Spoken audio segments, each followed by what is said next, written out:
అందరికీ నమస్కారం. జనసేన పార్టీలో పిఠాపురం మాజీ ఎమ్మెల్యే పెండెం దొరబాబు చేరటంతో కూడా పిఠాపురం రాజకీయాలు వేడెక్కాయని కూడా తెలియజేసుకోవచ్చు.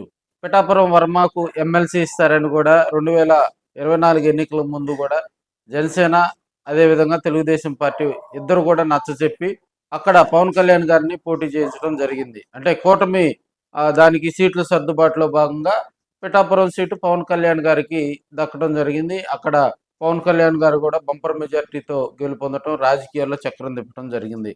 తదనంతరం జరిగిన రాజకీయ పరిస్థితుల దృష్ట్యా కూడా వర్మకు ఎమ్మెల్సీ సీటు ఇచ్చేదానికి కూడా అప్పట్లో టీడీపీతో పాటు జనసేన కూడా కొంత సపోర్ట్ చేస్తామని చెప్పి కూడా చెప్పినటువంటి సందర్భాలు. అయితే ఇప్పుడున్న పరిస్థితిలో పెండెం దొరబాబుని జనసేన పార్టీలోకి తీసుకోవడంతో అక్కడ వర్మకు చెక్కుపడినట్లే అనేది తెలుస్తుంది. మనకి ఎమ్మెల్సీ సీట్లు ప్రకటించక ముందే దొరబాబుని జనసేన పార్టీలోకి చేర్చుకోవటం జరిగింది. అక్కడ ఉన్నటువంటి పరిస్థితుల దృష్ట్యా వర్మ మరో శక్తిగా ఎదగటానికి కూడా అక్కడ ఉన్నటువంటి రాజకీయ నాయకులు ఇష్టపడటం వల్ల జనసేన పార్టీ వాళ్ళు. సో ఇప్పుడున్న పరిస్థితిలో పెండెం దొరబాబును కనుక జనసేన పార్టీలో తీసుకొని పవన్ కళ్యాణ్ గారు కూడా రాష్ట్రం మొత్తం తిరిగే కార్యక్రమంలో భాగంగా ప్రత్యేకించి పిఠాపురానికి ఎక్కువ టైం కేటాయించలేకపోతున్నారు. సో అక్కడ ఒక మంచి మాస్ లీడర్ కావాలి. అక్కడ ఏదైనా ప్రాబ్లమ్స్ వచ్చినా కూడా పవన్ కళ్యాణ్ గారి దృష్టికి తీసుకొచ్చి వాటిని పరిష్కరించేటువంటి పవన్ కళ్యాణ్ గారికి నమ్మినమంటూ అక్కడ మంచి లీడర్ కావాలి.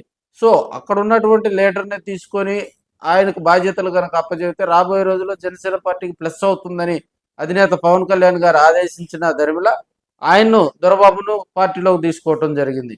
ఇప్పుడు ఆపోజిట్ గా తెలుగుదేశం పార్టీ అదేవిధంగా వైసీపీలో ఇన్యాక్టివ్ గా ఉన్నటువంటి వాళ్ళే ఉన్నారు.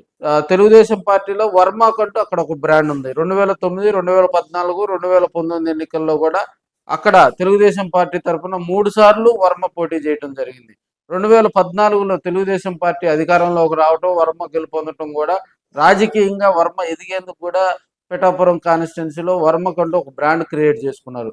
ఇప్పుడున్న పరిస్థితిలో ఎమ్మెల్సీ వస్తుంది అని చెప్పి వర్మ ఆశపడిన వేళ ఎమ్మెల్సీలో కూడా ముగ్గురికి తెలుగుదేశం పార్టీ అవకాశం కల్పించింది. జనసేన పార్టీ నాగబాబు గారికి అవకాశం కల్పించింది. తెలుగుదేశం పార్టీ బీటీ నాయుడు, బేద రవిచంద్ర, కావలి గ్రీష్మ వీరు ముగ్గురికి అవకాశం కల్పించడంతో వర్మ డేలా పడ్డాడు. సరే నెక్స్ట్ స్టెప్ ఏం తీసుకుంటాడనేది కూడా కొంత అక్కడ రాజకీయాల్లో కూడా కొంత వేవ్ మొదలైందని కూడా తెలియజేసుకోవచ్చు. మనం మొన్నే చెప్పాం ఆయన వైసీపీ వైపు చూస్తున్నాడు. సో తెలుగుదేశం పార్టీలో ఆయనకి ఎమ్మెల్సీ సీట్ రాకపోవటం కూడా అవమానకరంగా ఫీల్ అవుతున్నారని కూడా కొంతమంది రాజకీయ విశ్లేషకులు అయితే చెప్తా ఉన్నారు.